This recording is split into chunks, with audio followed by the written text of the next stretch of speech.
You feel alone, a bit lost and out of place. How does sadness, loneliness feel? Stupid. I started to just exist. Young people are more connected than they've ever been. But still, they've never felt more isolated. Studies show that people aged between 16 and 30 are especially affected by a sense of loneliness, and that those feelings are much stronger than they were 15 years ago. Why is that? And what can be done to counter loneliness?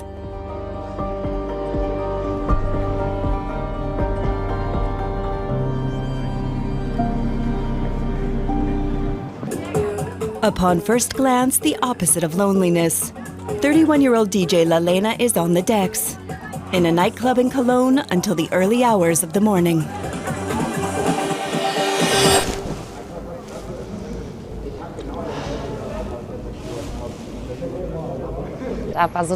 You've got 1,000 people inside. Maybe you know them or not.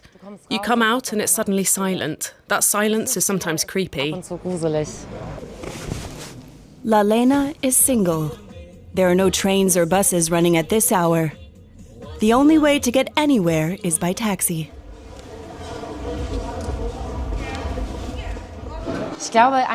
I think we're reluctant to admit we're lonely because it could be seen as a sign of weakness.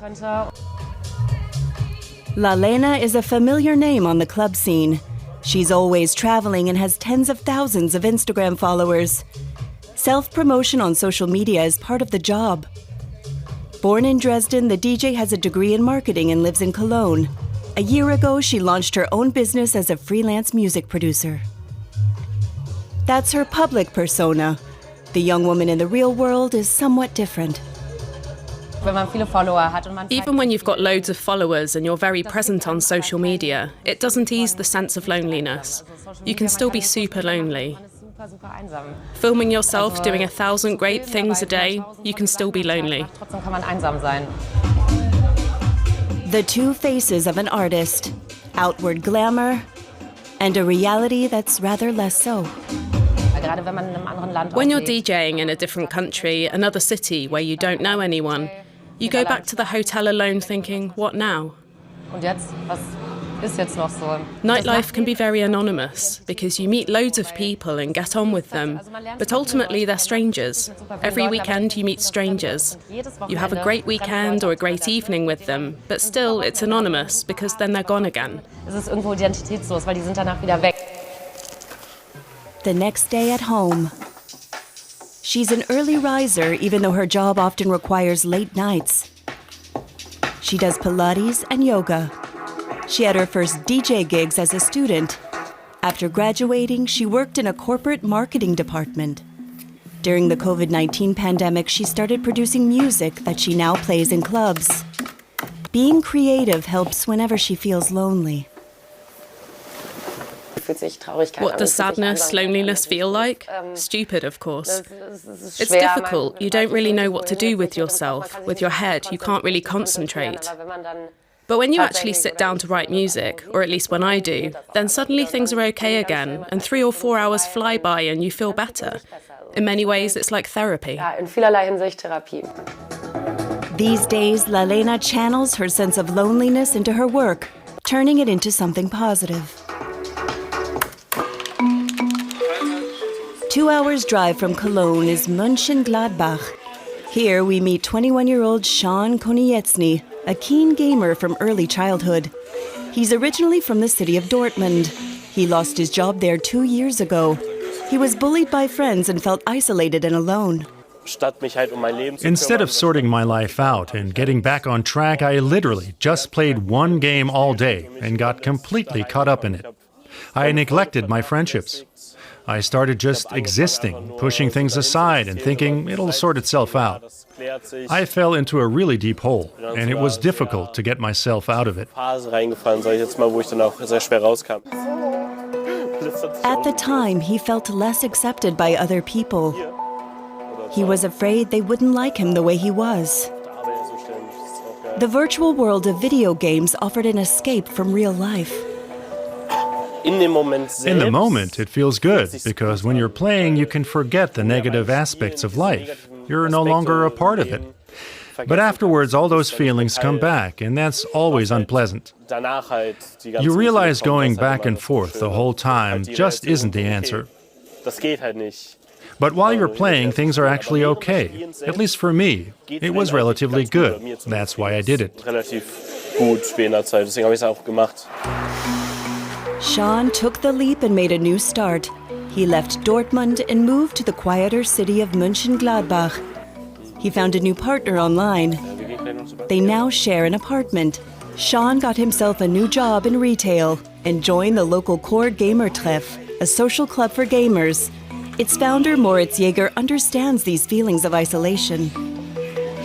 Gamers are often lonely because they're usually playing at home alone a lot. They supposedly have contact with other people, but this contact is just in the digital world, and of course it can't replace genuine social interaction in the real world. But because you're spending so much time at home, maybe talking to other people on voice chats, you can very quickly fall into the trap of thinking you don't need to go out anymore and meet real people. At the Gamer Club, young people can continue to pursue their hobby. But they're not sitting at home alone. They're meeting with others. Here at the club, they play against each other and organize competitions against other teams.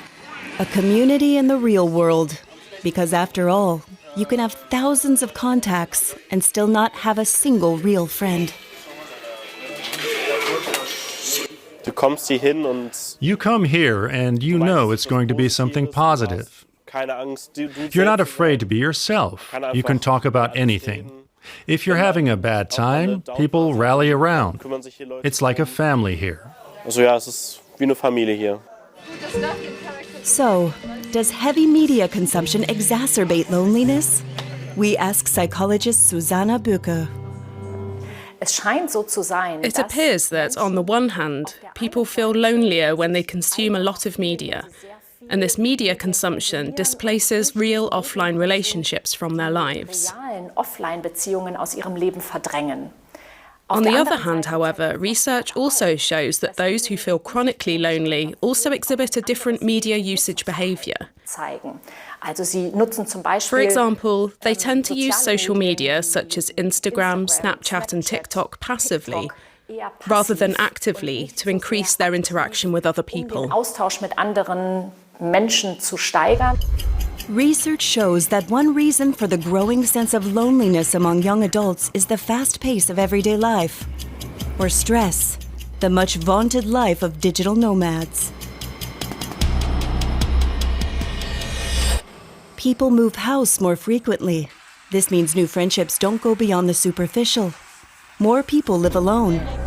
A recent study by the Federal Institute for Population Research has found that 44% of people under the age of 30 feel at least partially lonely.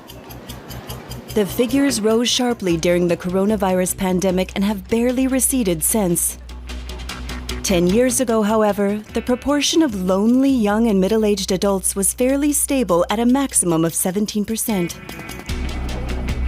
In extreme cases, loneliness can make you ill, promoting cardiovascular disease, dementia, or diabetes. People who suffer from prolonged loneliness die earlier. Most people feel lonely at some point in their lives. This is also a very important warning sign from our body that our basic need for social integration isn't being adequately met. Loneliness only becomes a problem when it turns chronic. In other words, if you feel lonely over long periods of time and can't get out of it on your own. This is a challenge facing both Jana and Noah from Duisburg. Both lost close relatives over 6 months ago. The grieving process seems interminable, and the sense of loneliness remains very raw.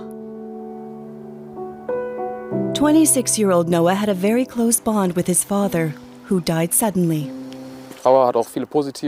Grief also gives rise to many positive feelings, the many wonderful memories you have of that person.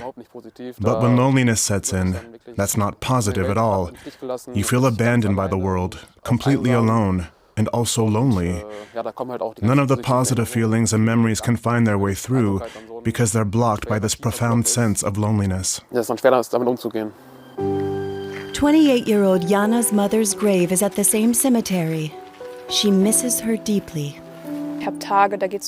There are days I feel relatively okay. I realise I've got many lovely people in my life and I don't need to feel lonely at all. But then there are moments when I really need my mum and I'm overcome by the feeling. Also, sometimes in the supermarket or in other situations where I'm physically surrounded by people, I still feel incredibly lonely. Jana and Noah met through a group called Young Supporters. It gives young adults with similar stories the space to talk about their loss. The meetings are guided by an experienced therapist. Sometimes when you're out with friends, you suddenly feel out of place, and the loneliness hits from nowhere.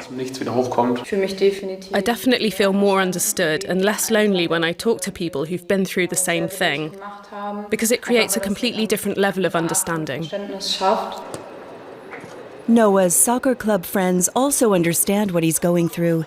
He sees them regularly at training and matches. It distracts him.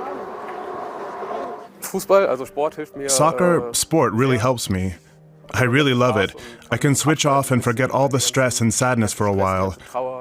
Well, maybe not forget, but you can burn off some energy for an hour or two. When I'm sad, I've got a musical story to tell. When I'm feeling really good, I don't know, it's not as interesting as when I'm sad. Melancholic feelings are really good for channeling into music. I hit rock bottom. That's when I said, okay, I'm moving to Mönchengladbach, somewhere smaller, which forced me to start afresh, build a new environment for myself, and meet new people. I found this club very early on, so I'd say this meeting was definitely part of my recovery. For tackling loneliness, a handful of friends who'll stand by you through the tough times is worth more than thousands of social media contacts. Loneliness is wrongly seen as a weakness. After all, it hits us all at some point in our lives. That's why talking about it is a strength.